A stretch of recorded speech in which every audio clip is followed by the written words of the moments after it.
You ask Tiger to solve. This deals with linear equations with one unknown. The final result is a equals 152/3. Let's solve it step by step. Simplify the expression. Group like terms. Simplify the arithmetic.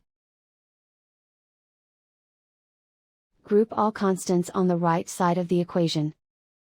Subtract 28 from both sides. Simplify the arithmetic.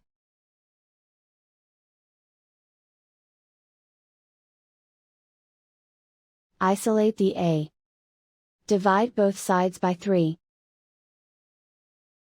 Simplify the fraction.